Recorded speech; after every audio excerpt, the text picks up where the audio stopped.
Watching Kyle's unboxing videos again? Yeah, he always finds the coolest...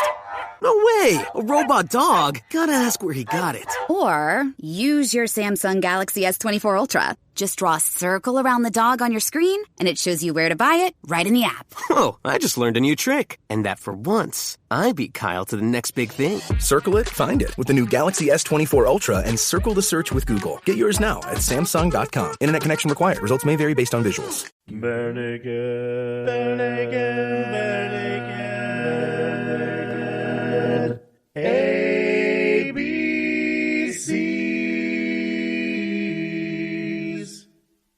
Welcome to the Bare Naked ABCs, where we discuss every Bare Naked Ladies song from 7 to Y.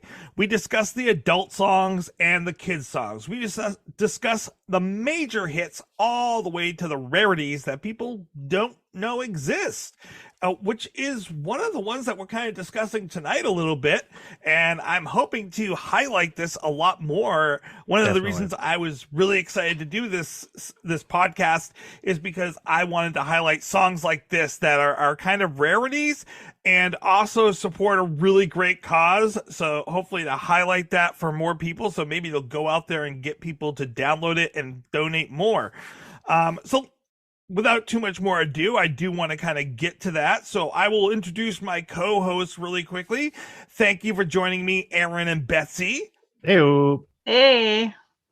And joining us tonight, I am extremely happy that we have one of the people from Campfire Circle. His name is Ken Aldridge. He is the manager of in-hospital services. Thank you for joining us, Ken. Yeah, thanks for having me on. I'm excited about it.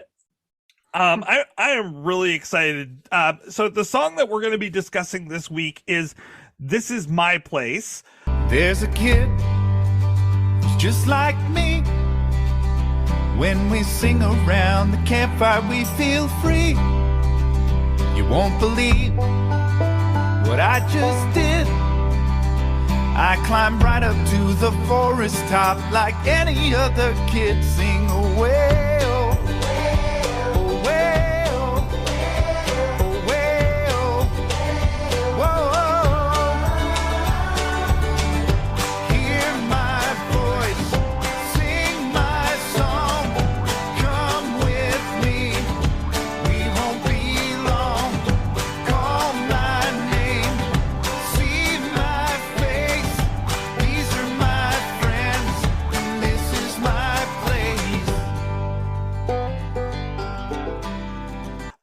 Which, Ken, you had a part in doing and putting together. So I was hoping maybe you could tell us a little bit more about how this came about and the process.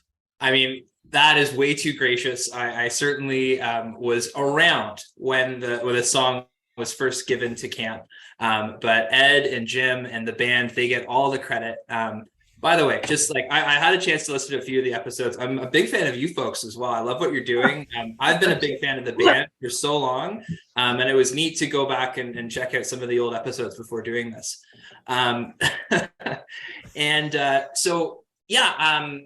Let's see. So Ed, way back, he came to camp. It's either 2007 or 2008, just before I got involved with Campfire Circle, or the legacy organization called Camp Ooch, in 2009. And it was part of his Ed's Up series. And so that's how he found out about camp. He actually played a concert at our Campatheater at our Muskoka site. And I mean, the kids and the staff, we still talk about it. Of course, all those kids are well into their 20s now, but and some of them actually are working for camp, which is pretty that's cool. awesome. That's awesome. So he's had a connection with camp for a very long time, and I'll be honest with you, I'm not exactly sure who approached him and the band to write the song, but they knew it was part of a big campaign that we're doing, a big push to create 50% more capacity at our overnight sites so that we could bring more kids and families affected by cancer to camp. So it was our campaign song, which became a absolute classic and, a real treasure for Campfire Circle. One of part of camp culture and something that we sing often. So when you say I had a part in, the inception, what I did do was I got to pick some of the campers and sort of be like their person, their agent, I guess, for the recording process. That's awesome. We have a music program at camp, and something that I've had a strong hand in for a number of years. And so these kids were identified as folks who sang really well, who could learn songs quickly, and real hush hush secret, like, we've got this special opportunity for you. We got 8 campers to actually go to their house / recording studio. I'm not sure if you folks have had the chance to go. Do you know what I'm talking about? We've not been able to go, but we've seen pictures of it. Ed, we know you listen. Come on the show and invite us to your place. I was going to say, don't come on the show. Invite us to go to your house. Honestly, I every time I pass it, going past Trinity Bellwoods, I want to point it out, but I also want to make sure that they keep the sliver of privacy that I'm sure that they still have, being celebrities that they are in Toronto. But really neat, because the house itself is an entire recording studio. You walk in and the mud room is the control room, and then you walk into their open concept kitchen, living room, and the whole thing is a studio. My dream house. So it was so neat. We had their recording engineer, we had Ed, and the band. Actually, they were just about to go on tour, so the whole the group was there, which is really cool. The kids came around and they sang. Oh, that's so cool. They sang their parts, and so obviously you guys you've listened to the song. They did a fantastic job. Yeah, they sound amazing. It's a really good song. More people need to know about it. More people need to know about camp too. So I'm excited to chat about that. Am I the worst podcast guest? Am I talking too much? Or no. We brought you on so you could talk, Ken. Exactly. I mean, people listen to us every week. They want to hear other people. Yeah. No. I want to hear what Ken has to say. Yeah. Well, so I mean, I'll tell you that the kids had so much fun, and so they're heard on the Oweos. We did a couple passes of the chorus as well, and so near the end you can kind of hear them come back in.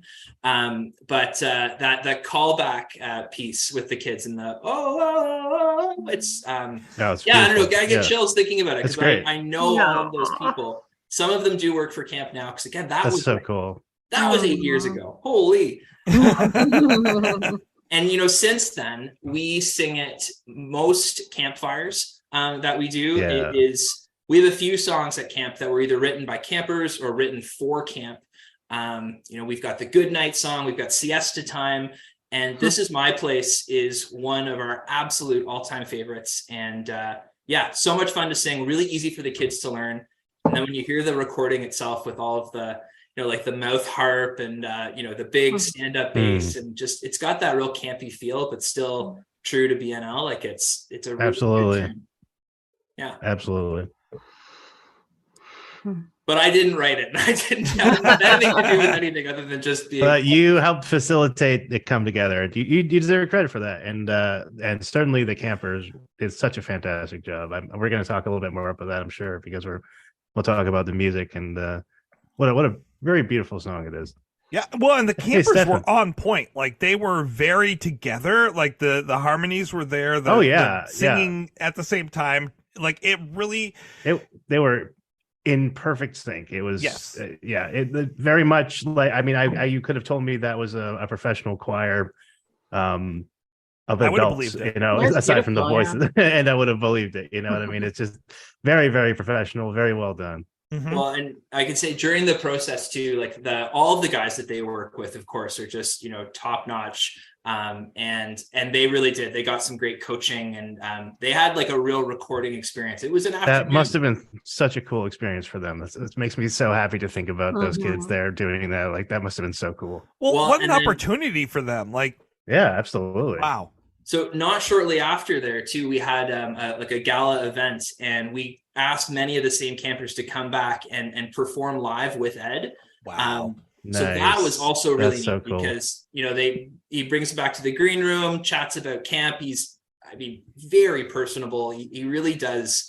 He's got such a good heart, and he clearly cares, like so many people do, about Campfire Circle and about what we're able to do for kids and families. And the only way we're able to do it is with the wide ranging support from all kinds of different community partners, from donors, and from, I guess, like Hall of Fame musicians like Ed Robertson and the Bare Naked Ladies. So yeah, no, I mean, he signed their songbooks at the end.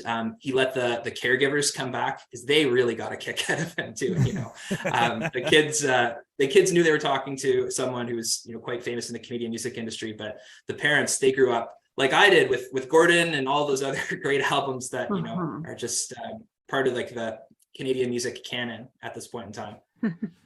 Well, and so then Ed was also on, what was the name of the TV show that you found, Betsy? Was it Breakfast Television? Oh yeah, Breakfast Television, I think was the headline there. Him and Sharia were on. Yes, yep. And then so that camper, he knew the song so well, he knew it better than Ed in the moment. He had the lyrics in front of him. Yeah, it's a great clip because especially if you know that kid, he was so precocious and really really particular. Total straight man too. He's trying to keep him on task and everything. He's like, we're not gonna song yet. We're not done. He's like, sure, it's TV, man. You gotta. He's really cracking the whip. Yeah. Yeah, you need to keep Ed on task. Yes. Yep. So I know you've talked a lot, Ken. By the way, Stefan, thank you for joining us. I know you're a couple minutes late, but you're thank you for being here, bud. Yeah, no problem. Sorry, alarm didn't go off exactly on time. Well, actually, the alarm went off on time. I didn't get off on time. Been known to happen. Ken, I don't think a lot of people know about Camp Uchigias, or Camp Uch as they refer to it. Would you like to tell us a little bit about this program and about, I can't remember the other one, Camp Trillion, is that right? No. Yeah, that's right. So our two legacy organizations both started in 1983, and Camp Uch and Camp Trillion both, isn't that neat? We're celebrating our 40th year. Dude, me too. All right. Very cool. Well, happy way to steal their thunder. We planned that. When we started the podcast, we planned for this to happen. Aaron's having a midlife crisis. Let's do this song. Aaron, come on up to camp, and everything is going to be all about your birthday. All of the merch for this year is going to be, that's seriously, horrifying. we'd love to get more people at the camp. But I would love to visit. To be honest, that sounds that seems like such an inspirational place. And field trip. Oh my God, sure. Yeah. But so Camp Uch and Camp Trillion, both camps for children and families affected by childhood cancer. Both started out exclusively as overnight camp programs, and then both programs grew to expand. Trillium became really fantastic at providing full family experiences, so the entire family could go up to camp together. Siblings, caregivers, all at the same time could enjoy the magic of camp. Camp Uch really specialized in like the medical side of things, and so developed a site that was, and still is, one of the only spots in North America where kids can go to camp and receive IV chemotherapy and blood transfusions. So they could literally get their scheduled chemo from an oncologist in the morning and then go water skiing in the afternoon. Wow. Which is really cool. Yeah. Uch also has, or had, pardon me, because again, we are Campfire Circle now. We are one merged organization and have been for some time.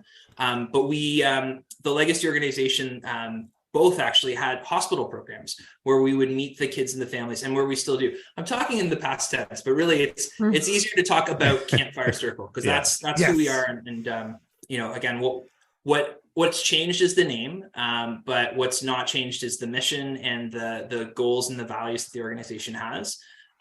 So I'm really thrilled to be on the in-hospital team. I manage a team of folks who delivers programs at Sick Kids Hospital 7 days a week.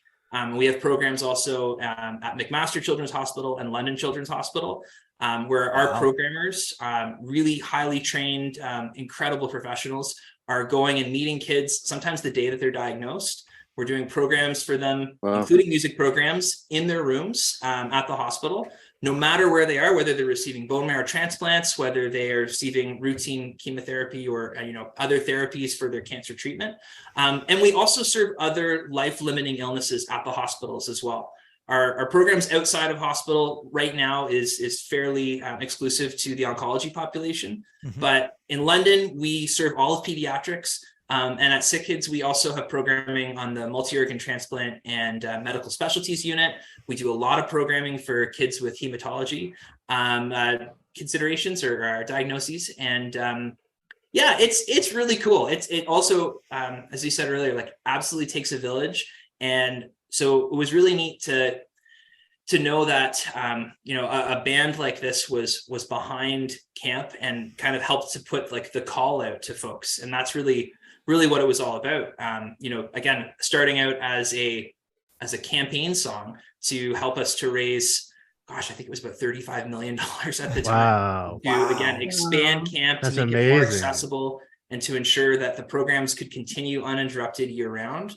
And so we serve thousands of families every year through all of these programs, through our community programs that run across Ontario, through the multiple overnight sites, and then of course our hospital programs that are running daily. Well, and one of the things that I read online, which is amazing, so it's not just that these organizations, that these camps exist and that they're running. It's also like these families who are dealing with massive medical issues at the time, these families are able to go to this for free. They're not asked to like, hey, contribute to this while your kid's going through this. Like, no, this is completely a donational situation where the kids and families are able to attend these camps and be kids during this really difficult time in their life, and not have to worry about the cost of it. Well, Ken said something earlier that really it was quite extraordinary, and it's a framing, it's a mindset thing, right? He said the words routine chemotherapy. That is what these kids are dealing with, and they're such warriors. It's so incredible the work you're doing, man, and thank you so much for coming on. This is really emotional. This whole episode is going to be fraught with emotion. I mean, I'm in a glass cage of emotion. I thank you. I first and foremost, Aaron, I appreciate that. And also, those of us who are doing the work here, we feel so lucky. Like, I think, it goes, the appreciation goes right back out to the community that puts us in this spot to do the work that we're doing, because we can't possibly be here and we can't offer these programs at no cost to the families, because they're certainly not free. They're at no cost to the families, but they do cost a significant amount of money. And we're able to do that because of the kindness and generosity of donors, big and small, of our community partners, of our amazing volunteer population. Shout out to the Campfire Band, by the way. Campfire Band is our that's our ensemble of musicians that plays music at various camp events. And This Is My Place is always one of the ones that we close with. Yeah. And I think we've kind of nailed the harmonies on the bridge, the Starshine and the Starshine. Love it. Like coming back in and getting the call and response with the chorus at the end. Like it's so good. Such a good song when you nail it. Well, why don't we go over to talking about the song? We'll come back to talking more about the program as well. But Aaron, why don't you break down the song for us? All right, let's break it down. This Is My Place is recorded in the key of G major. It was recorded at, I'm going to say either 97 or 98 beats per minute. Right in that zone. It's kind of an upbeat pop rock kind of place for it to be from a tempo standpoint. Man, the instrumentation in this is so incredibly dense. There's so much going on, but it never becomes noise. You can hear everything disparately, and it just weaves together into like this very pleasant wall of sound. It's kind of like this big warm blanket of harmony. It's really nice. Wow. Aaron, you're emotional. I am, man. I am. I might. So the verse goes G major to C major to E minor to C major. So you have 1, 4, 6, 4. There's a beach and there's a dock. It's summertime, so we get sun till 9 o'clock. Note there is one minor chord here, the 6th degree, the E minor. It's just a little bittersweet. It's got a little of that wistful nostalgia, perhaps, that an adult has when they think back on their childhood. This makes for a slight contrast on an already fairly upbeat tune when we transition to the chorus, which is G major, C major, G major, D major, C major. So 1 4 1 5 4 back to 1. All major, all the way. The chorus feels more celebratory, I should say, than the verse. It's more triumphant. I'd like to think it's expressing like the hope we all have for these kids, that they'll have beautiful futures. Sing away, oh, away, oh, away, oh, whoa. Hear my voice, sing my song, come with me. We won't be long. Call my name, see my face. These are my friends, and this is my place.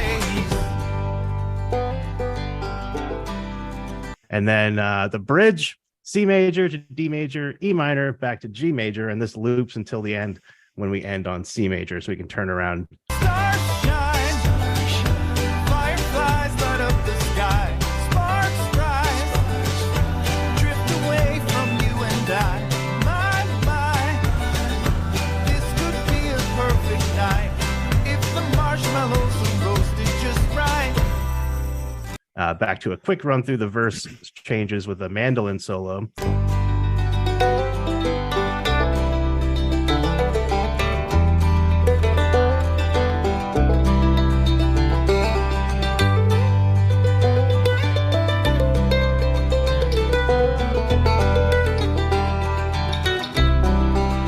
And then transition to an elongated version of the pre-chorus. And then we go into the chorus to end it as an outro. And the very end, I think, actually, Ken mentioned this. We had this kind of a really nice pairing of the pre-chorus oweos with the chorus vocal refrain. So it's all coming together at the end.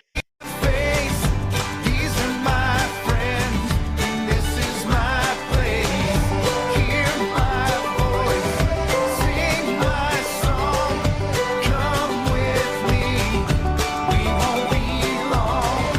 Call my name, see my face. These are my friends, this is my place. It just builds up to this nice little ending where it's very definitive. They don't like fade it out. They hit that last chord and let it ring out and fade. It's very classic pop rock with some Southern rock and country influence. It's something we know B&L do very, very well. Mm-hmm. So you have intro, which is your A changes, verse 1, A changes, pre-chorus, chorus, B changes, hear my voice. That's verse 2, A, pre-chorus, chorus, bridge, which is your C changes, verse 3 back to A, which is actually instrumental. Lovely mandolin solo there. And pre-chorus to chorus, and the outro, which is the combination of the pre-chorus and the chorus. So yeah, that is the structure of the song. So I have a question for you, Aaron. Okay. From your opinion, based on your breakdown and your understanding, I mean, we don't have Heidi for the guitar understanding, and maybe Betsy, you can speak a little bit about this, but is this an easily playable song over a campfire? Here's the thing. So actually, it was never a bass at a campfire, so I couldn't tell you. You get an upright acoustic. Maybe tambourine. So I actually wrote it. It's funny you asked that, because I wrote a note here. Let's see, where is it? I won't go by my notes. I'll just say what I think, which is it sounds very simple, but it's so clean. If you listen to it, it's really tasteful, and it's very busy. It's very active, but without completely flooding the stereo space. So as an audio engineer, I have to really tip my hat to whomever mixed this song. It's immaculate. But yeah, I'm not guitar is like way down on my list of instruments that I attempt to play. I couldn't just pick up a guitar and play it. I don't think it's not like crazy Spanish classical, but it's actually fairly complex, and he makes it sound simple by like how cleanly he plays it, I think. Well, I mean, he does that all the time. So. Yeah. Would you agree, Ken? Do you play?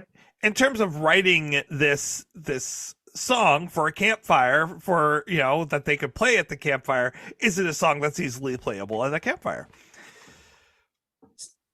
Me? Yeah, I can. Yes, yeah, 100. I do. I brought my guitar too. I teach. I teach and play, and that's one of the things that you know I've done for years at camp is to teach. We teach ukulele in a hospital quite often. We have lots of them, and we can leave them with kids for the weeks or months that they're there, so that the time that they spend in isolation becomes the time that they learn how to play music.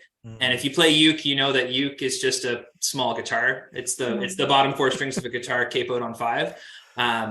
The hammer-ons, like the da da da da, is actually really easy to do with the G and then the C add 9. And so we do teach our senior campers how to do that part too. You can kind of get you can't replicate all of that beautiful instrumentation as you were talking about, but you can definitely get the feel of it around a campfire. And it's lots of strumming with some nice open, you ring out the G and those bottom 2 notes a bunch. It is relatively easy to teach. And again, especially, we do a lot of the down strum, changes just on the beat kind of thing.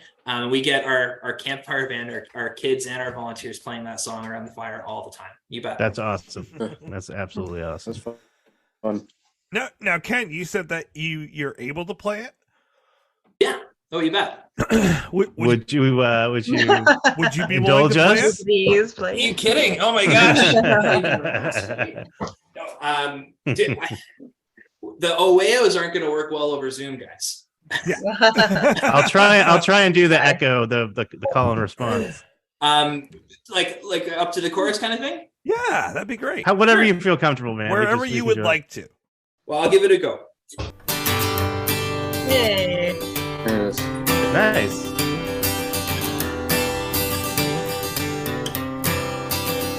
There's a lake and there's a boat. In that water I can float.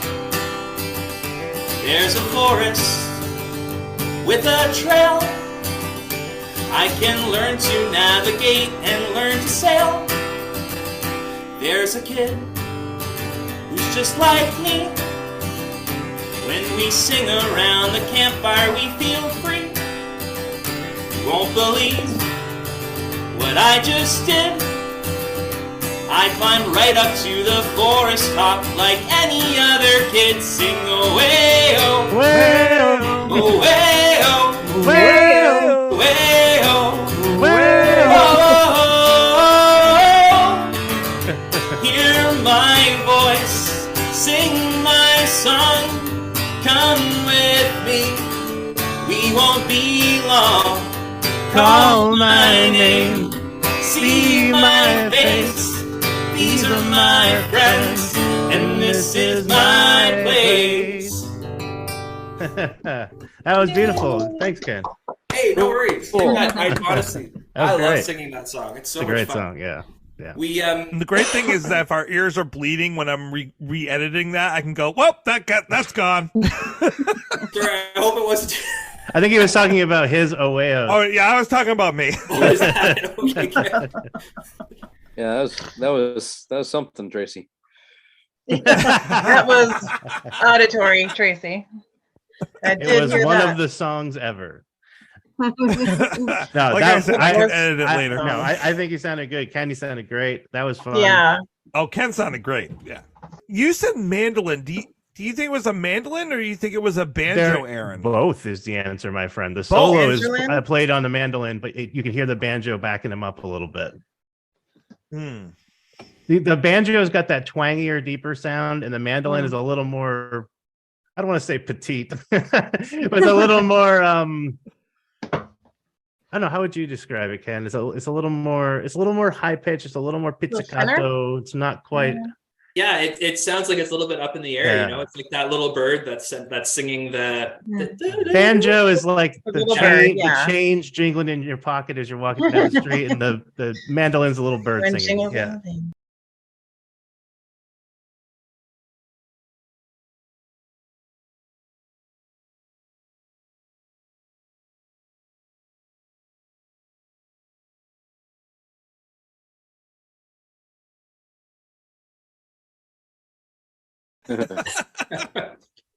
Ow, dog.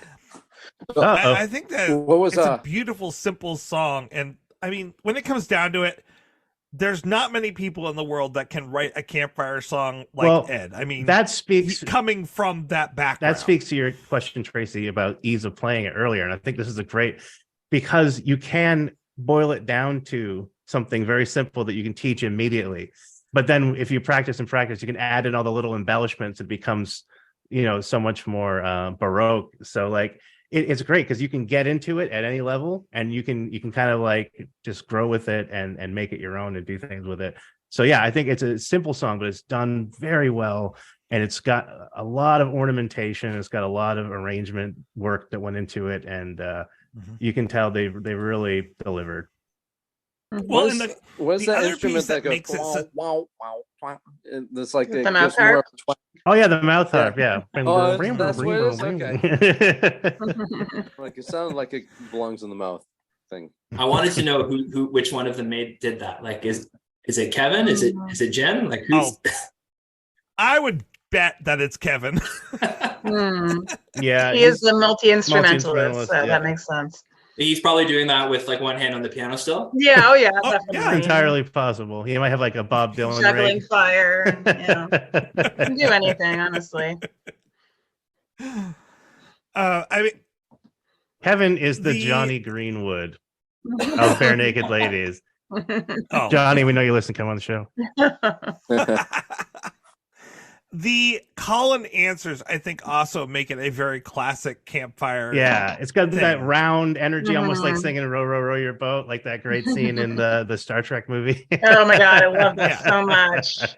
Well, and kids don't always know the chorus. Like if they're at a campfire, they don't necessarily know the chorus. But if you give them the oeos, they hear hey, repeat this after me. Like, you can very obvious. Yeah, it's a call and response. It's great for audience participation. Someone who's coming to like a camp they've never been to for the first time can sit down and join in. That's exactly what you want. Yeah. Yeah. And it's repetitive enough that it's not boring, but it's also like, hey, I can pick this up on the second time around. Yeah. Were you going to say something, Ken? Well, I was just going to say that's what we do, right? Is at the beginning of the campfire, particularly like the beginning of our 2-week sessions, and we're teaching the song. We do a little practice, like before we start singing the song. That's cool. Okay, now there's going to be this one part, right? So I'm going to say "Oh, way, oh," and you're going to sing. Oh, well. Come on, Tracy. You don't want me doing it Heidi here. We can do Minnie the Moocher. Heidi. You take that 15-20 seconds at the beginning of the song, and then you're all singing it together, right? And you're not singing a song for them, you're singing a song with them. And that's one of the wonderful things about any overnight camp is when you're singing all together around the fire or in the dining hall, both things that we just cherish at Campfire Circle. We have a really rich sing-song tradition, and music always, it just plays such a big, important part of camp, and neat that there are people out there who've written songs for us like Ed. And this one in particular just stands out as, it's a treasure. It's something that we're so proud of, but also, like you said, I can't believe more people don't know about it. Yeah.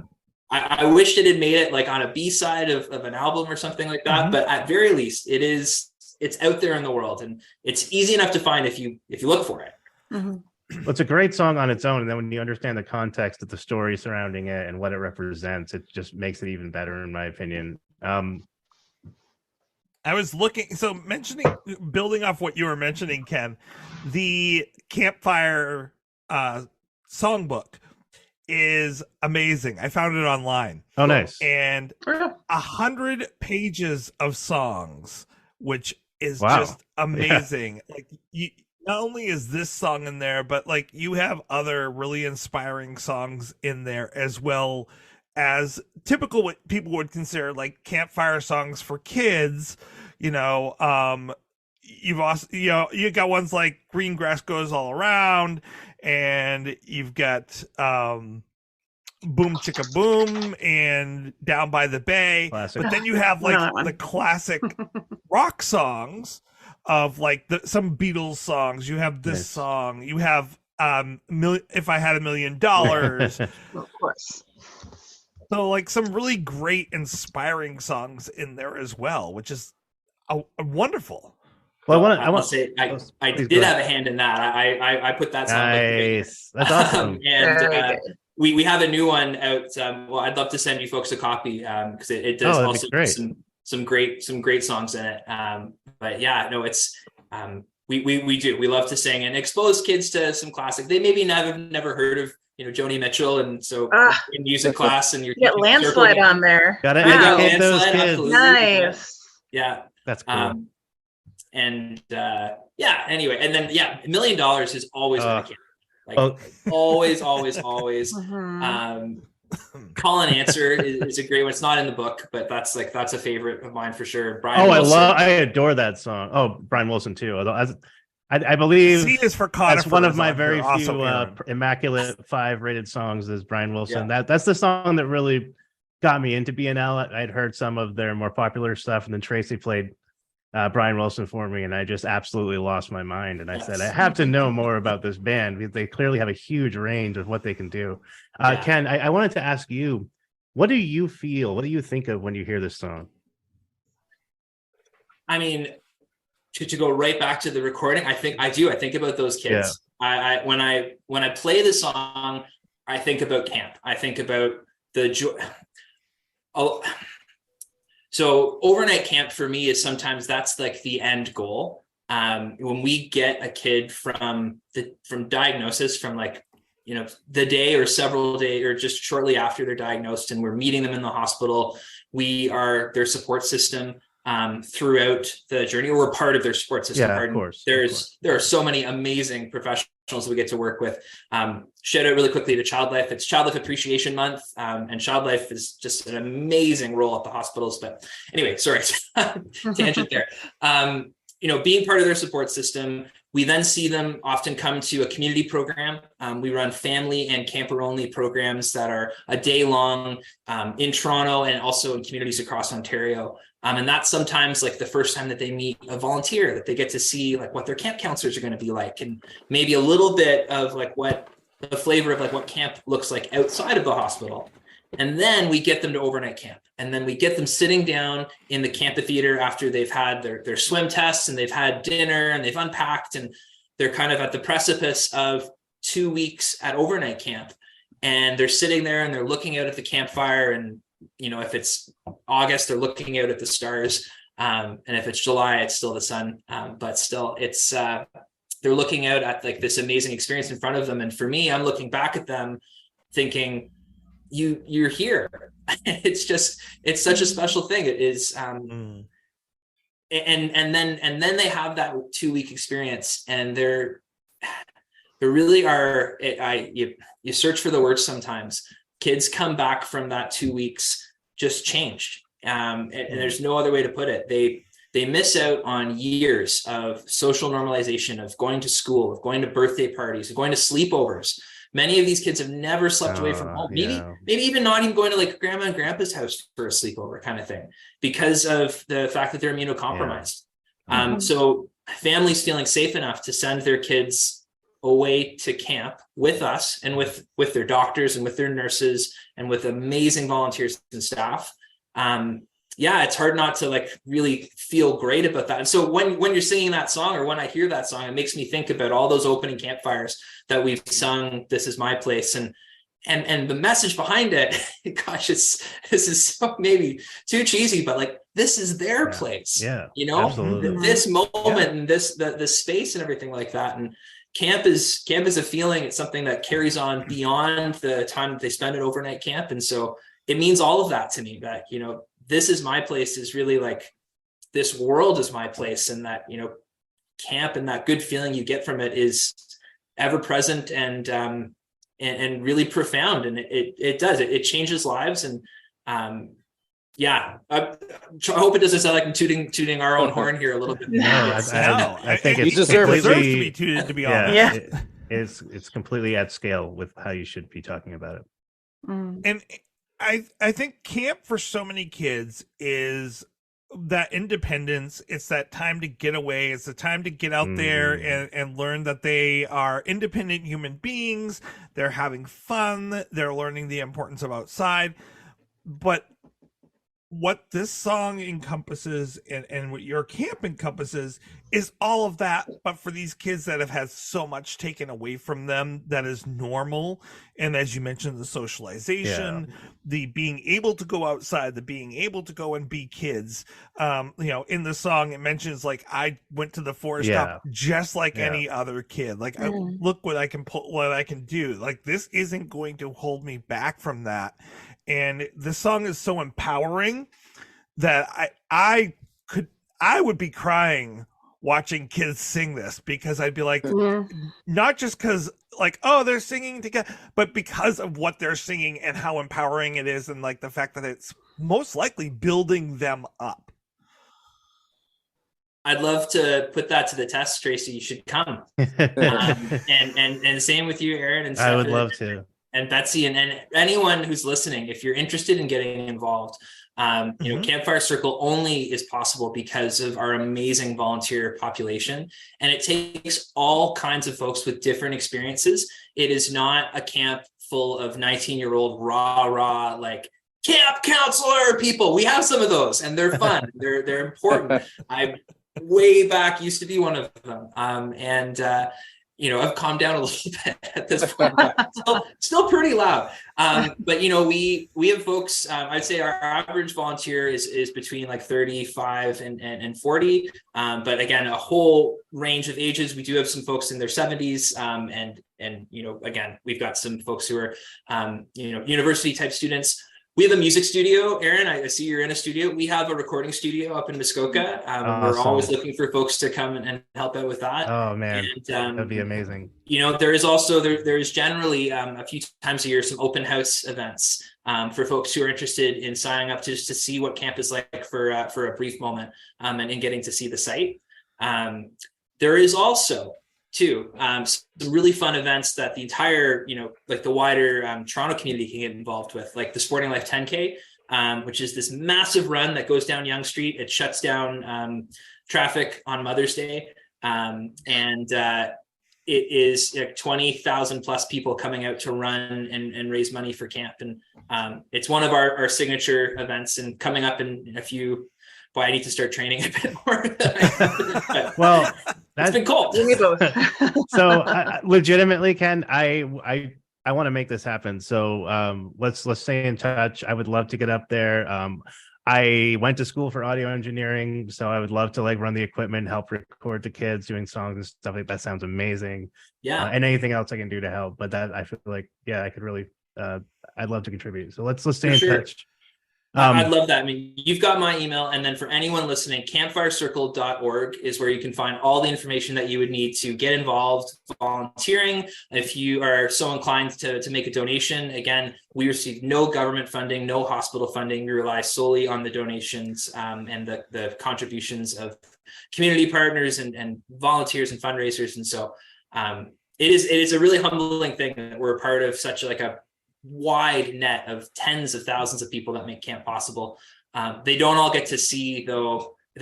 Very few actually get the privilege that I've had of seeing it in the hospital, seeing it at overnight camp, and seeing it in the communities, and hearing from the parents and the caregivers just the impact that everyone's having. And you folks, as far as I'm concerned, are part of that community now, just by having us on the show and helping to spread the word to even a few more people. So I appreciate you folks. Thank you for being here. Yeah, thanks for coming on the show. That's great. Fantastic. I highly encourage people to go out. If you can't donate money, there are ways to set up fundraisers for these guys. It's right on the website where it says, here's how you can set up a fundraiser to help us out. You can donate money on there, and you can also hey, if you're a teacher and you're poor and you can't do that, but your summers are available, there's a way that you can donate your time. Mm-hmm. Now, one of the things that you didn't say, but I wanted to ask you about was, what if you're busy during the summer, but what do you guys got going on the rest of the year? Yeah, and there are so many different ways that folks can get involved. The rest of the year, I mean, there are more programs that happen at Campfire Circle than there are days in the year. Because of our hospital programs, we've got 3 hospital programs running simultaneously on any given day. Our community programs do happen across Ontario. And so we have day camps in Ottawa and in Toronto and in London and in Hamilton. We have family camping trips that we run. Again, this is in the summer, but in the fall and the winter, we have weekends at camp. So from Friday to Sunday, kids can get that little booster shot of overnight camp. And it's also a great entry point for our kids who haven't quite been able to make the jump to 2 or 1 week away from home. So, a chance for them to explore and see what the camp is all about, realize that they're not actually going to stay in tents and that they are going to be eating really delicious food. But the food keeps, I would say there's 10-15% of the kids who come back for the food year over year. It is like classic camp, like tater tots and grilled cheese. But then for those of us who, enjoy a salad, there's a great salad bar and soups and all that. I mean, the catering folks, they do such a good job. We do a lot of that in-house too, which is great. There's day programs that we run. In a week, we're going to take a bunch of families to a sugar shack and to do a fun maple syrup trip. We had the teens playing sledge hockey last week, which was really cool. With one of the Canadian Paralympians, who absolutely incredible. We've got a career day for the teens and alumni coming up. So, I mean, again, the calendar really never stops for us. And actually, if folks are interested, they can check that out as well on the website. And you can see what our brochure offers. You can't see the exact time and location of programs. In order to get that, you have to be a volunteer or a camper family, but you can get a sense of the scope of what camp is all about. And again, what we're able to provide to the families.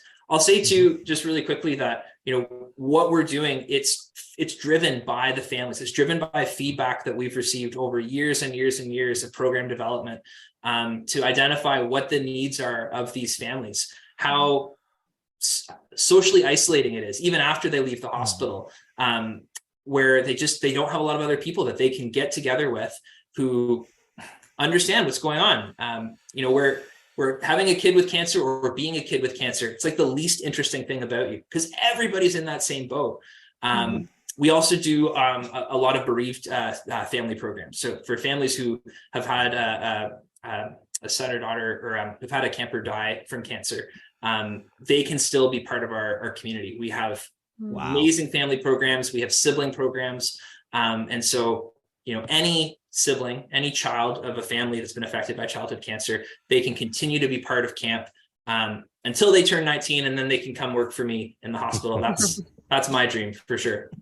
And I'm proud to say that there are a few folks on our team who've come through that camper journey and who are now giving back in different ways at the organization. And really, again, just everyone we get to work with is so cool. And I love the fact that you guys have Camp Trillium as well. And I've known a couple of kids, unfortunately, that have childhood cancer. And, of course, we focus on the kid that has cancer and the needs that child has. And, we support the adults that are trying to support the camper, but the ones that sometimes get forgotten, and we don't want to forget them, but we are pouring attention to where the problem is are the siblings, are the kids, and their mental health starts to struggle because one, they're worried about their sibling and rightly so, but on top of it, all the attention of the parents and the community are going to this other sibling, and a sibling normally would get jealous about that, but then how do you get jealous about this person that is sick getting attention? And then the guilt that goes with feeling that jealousy, and that the mental health piece for those siblings is immense as well. And so I love the fact that you guys are wrapping around for those children as well. Yeah. And you can imagine as a caregiver too, how do you not give your full time and attention to your sick child? Right. I mean, it's just a virtue of childhood cancer. It's one of the many, many host of things that just sucks about cancer. And it's actually really cool. We have a sibling only week. So we have a week of camp that it is just for the siblings. So it gives families a chance to spend some nice one-on-one time with their sick child or with the child who has the diagnosis. But then also to give those siblings a space where they can really shine and be like that.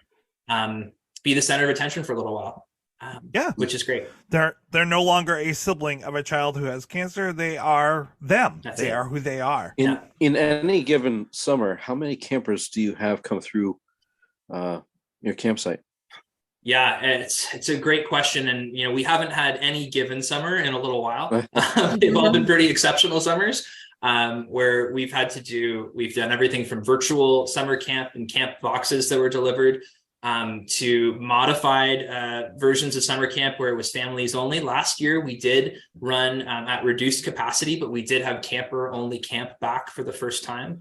And this coming summer, we are hoping to see 700 campers come through our doors in Muskoka, with another 125 families being served at our Rainbow Lake family camp site. That is in tandem with our day camps, where we're hoping to see hundreds more kids come through, and again, our hospital programs that never stop. They're running year round, 7 days a week at Sick Kids, and 5 days a week in London and McMaster. So that's awesome. The scope is thousands of kids and families, but capacity at overnight camp, any given session is about between 100 and 110, 125 on the high end for the teens. We've had that number before. That for Sevenscape, we do a music festival every year, and so really neat. We've had the folks from Republic Live. They're the people who put on Boots and Hearts and Way Home, and they've given us their time and resources and some of their artists. And so we'll set up a stage, and it's so much fireworks and food trucks and stuff like that. And these kids, these teenagers who would not be able to go to a concert or to a music festival otherwise, get that experience. And man, you'd think we went with the pro account, eh? I can really ramble. This is great. I love it. People can't sit and see, but my cheeks are hurting because I'm smiling so much, because I'm so happy that this exists for these kids. Yeah, me too. We've talked about how our listeners can help directly, but maybe times are hard. Maybe they can't. But some of these businesses have been helping you guys out for a while, and sometimes just spending your money on the right companies, on the companies that are supporting really important organizations like you. That's the way that we can sometimes support organizations like you, is by putting the attention to the businesses that are most supportive. And I noticed that there are businesses that do continue to support you guys. Would you be okay with highlighting some of those businesses that do such great community work? I mean, I would love to be able to give a proper shout out to all of the amazing community partners, like for instance, Volkswagen, who do an amazing job, and they donate a fleet of cars every single year so that our programmers can drive to and from programs, as well as drive camper families to and from programs.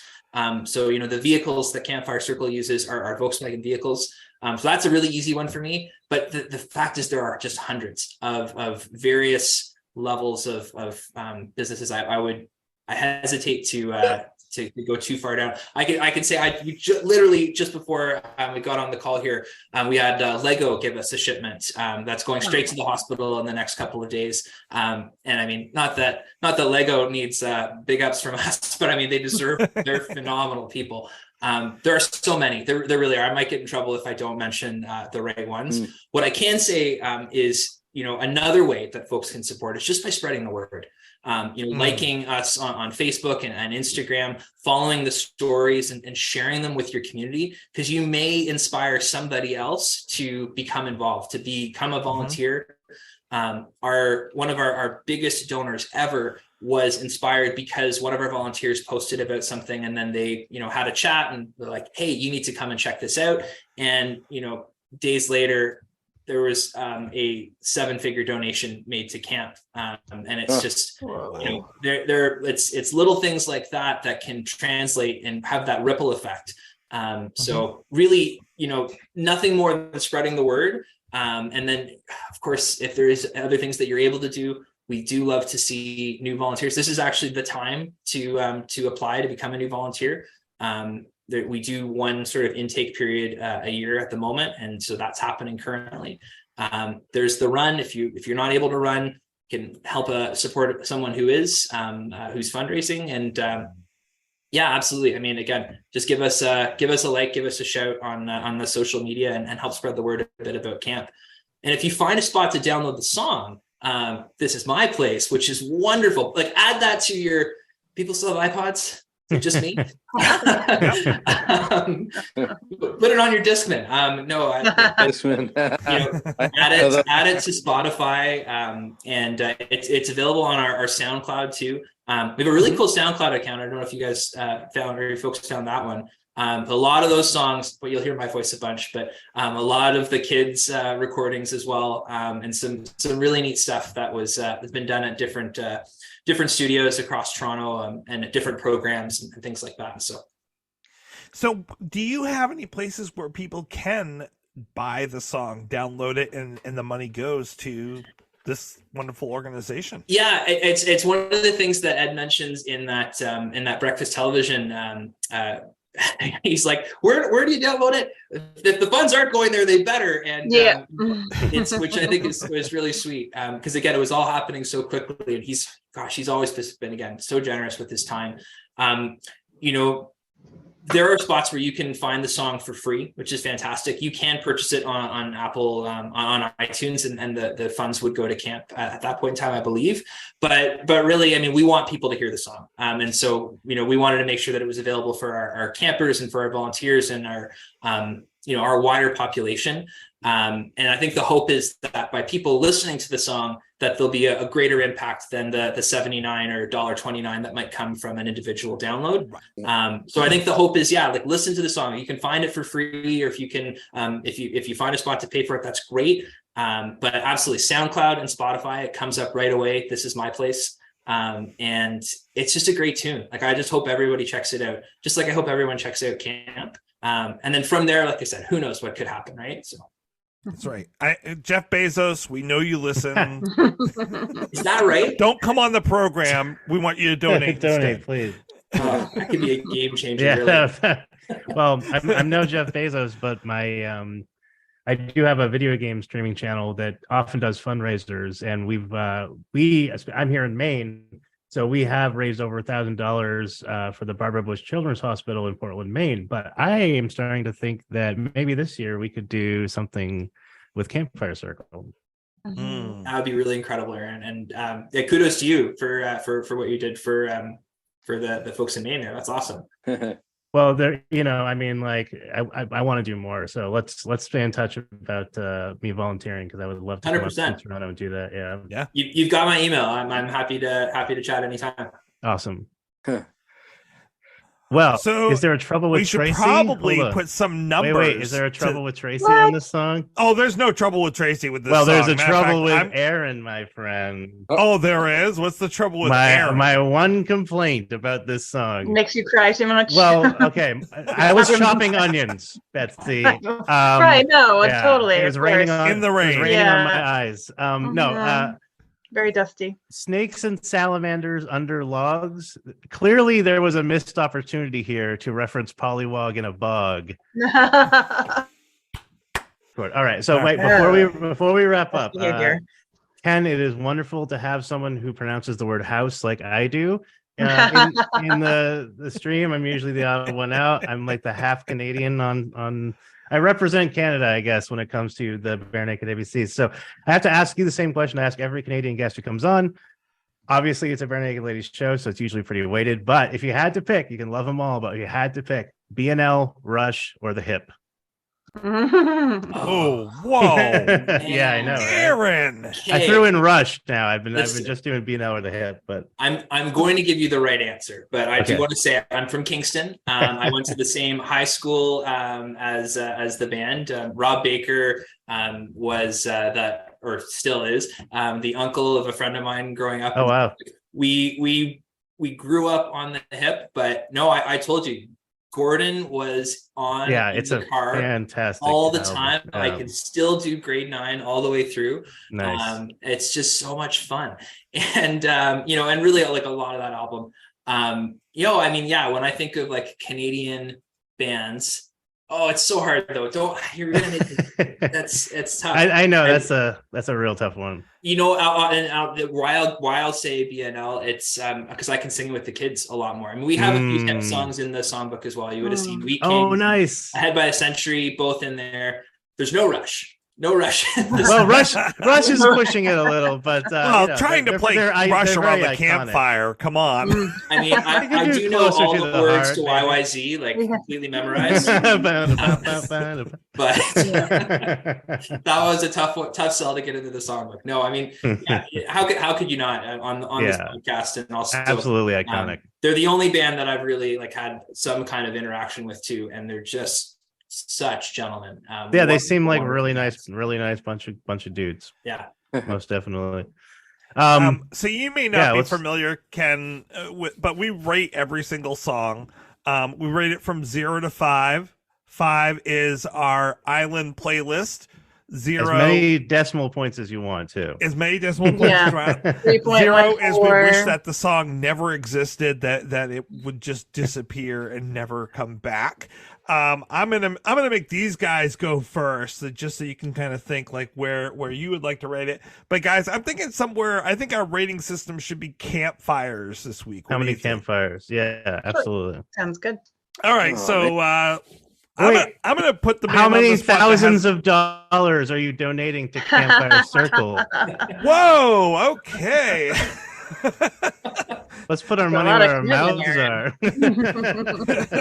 Well, in that case, I'm opens up wallet, moth flies out. The person we haven't heard a lot of from tonight, I'm gonna make talk first. Then I'm gonna go to Stefan. Stefan. Oh, uh-oh. The Wallflower. I was pleasantly surprised when I heard the song. It was, I have to agree with Aaron that it fills the sound space. Nothing is overwhelming in any regard. It just, I don't know what it was. Apparently, it is the mixer that does it, but it's just so smooth and so flawless and so full of sound. And the call and response is just, I think it was an amazing song. I have nothing to say bad about the song at all, except for great things. It's just amazing. I really liked it. So that being said, it's like, I'm not a musical guy, so I'm glad that you asked some of those questions about how complicated it is to play the song, because I wouldn't know. I don't play anything. So in fact, trying to get me to maintain a beat is challenging. So, gosh, I mean, how do you rate a perfect song? Well, I think you just did. It sounded amazing. It absolutely sounded amazing, and I loved everything that went into this song. No qualms. I'm going to have to rank it. I'm going to have to rank it a 5. You know, five toasted marshmallows. Oh, wait. Oh, okay. Wait, I like that. We keep changing the metric. It toasts my marshmallow. That's all. That really toasts my marshmallows. I'll tell you that. Perfection. Roasted just like right. I mean, I do like the new metric there, Stefan. I'm going to stick to campfires just because it goes back to Campfire Circle. Yeah. That's cool. Campfire Circle. Betsy, what about you? Well, I think I'm gonna lump my comments and my score kind of into one. So growing up, my best friend had brain cancer since she was a baby, and she's had operations. And so this song hit me like particularly hard because she was the kind of person that just kind of, sees the day and, lived every day like fully. So the fact that there's, programs out here to really like kind of emphasize, like the more positive things when you're fighting cancer and things can look dark. It's so nice to have like kind of like this hopeful, wholesome kind of place to go.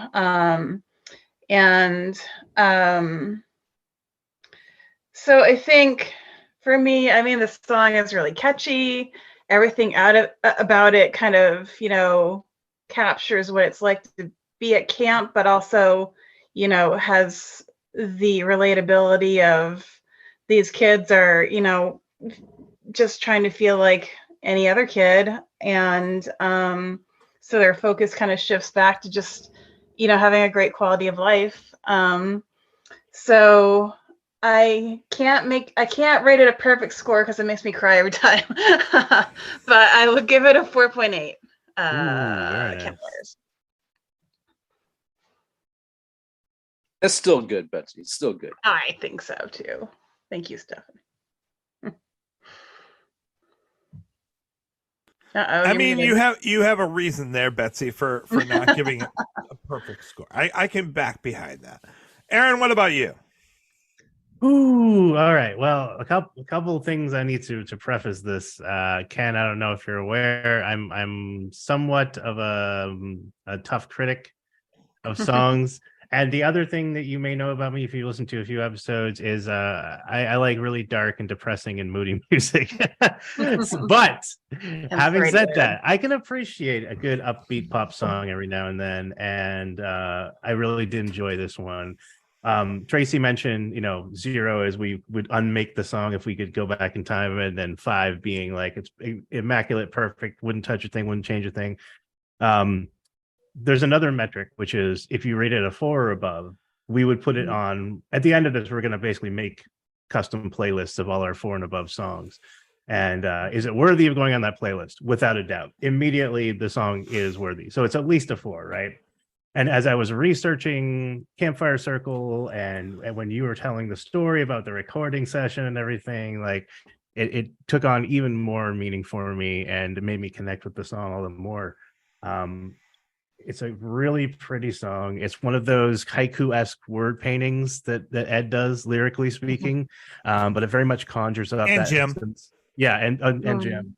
But it very much conjures up that essence of being a kid in summer and just enjoying being outdoors and being alive, and that means so much more to me, knowing the context of the song and the place it came from, and to know that some of those kids are immortalized in this beautiful recording, and to know that they've come back to help to work at Campfire Circle is so amazing. So given everything, the song itself, the beautiful imagery it conjures up, and the wonderful stories and people it's connected to, I have to give it at least a 4.5, which I'll have you mentioned Colin Answer. One of my favorite songs is also what I gave Colin Answer. So that is a very strong 4.5 for me. Okay. 4.5 right. Campfires, I should say. I'll go to you next, Ken, because I usually leave mine till last and then do the exit. So sure. I mean, I worry, will I lose credibility if I go and give it the score Absolutely that not. Would expect me Absolutely to, not. Right? You do, yeah. I wasn't sure too. I'm hopeful that we get high scores or that the song would get high scores. I was thinking like, what if all of our scores added up to 40, then we could once again shout out 40 years of Campfire Circle, and also happy birthday, Aaron. But no, I mean, again, getting to see it from start to where it is now, it's gotta it's right at the top for me as far as songs ranked in our songbook, and part of the culture of camp. It's a 5 for me for sure. Excellent. Yeah, excellent. I guess that leaves me to I mean, so if I'm going to compare this, like, okay, is this The Flag? Is this Brian Wilson? Well, no, it's not dark and depressing like that. That's my problem. And I do like a good dark and depressing song, but that's not what the purpose of the song is. And for me, I need, like I do with the kids' songs, I need to rate it based on what its purpose is. And the purpose of this song is Campfire song that's meant to inspire, that's meant to uplift and empower. And honestly, I can't think of a Campfire song that embodies that more than this song, or ever could. I think, like, are the lyrics simplistic? Yes, but it's for kids. Like it's not going to be this absolute deluge of hard words, because you want kids to sing it. You want them to understand what's being sung. I think that this is exactly perfect for what that needs. It paints really beautiful pictures of what camp looks like, and for people that are going to camp and then coming back, and this is the song they have to remember camp by, this paints what camp is and what it feels like. And for me, this is the perfect camp song. So yeah, I have to give it a 5. Yay! Yay! And yes, Aaron, Well deserved. Even with a 4.5, that does make you the hater this I'm week. drinking the haterade on this Yeah. episode. I just became the villain of the day for Twitter tomorrow. Yeah, way to go.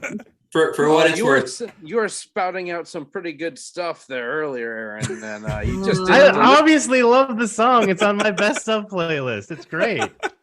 The 4.5. I was gonna say, for what it's worth, you've all really kind of given off that vibe of just being so welcoming and wonderful. And yeah, I truly mean it. The invite is there. I hope you'll all consider finding different ways to stay involved and stay in touch with camp. We'd love to see you 100%. in Muskoka or at Rainbow Lake or wherever it may be.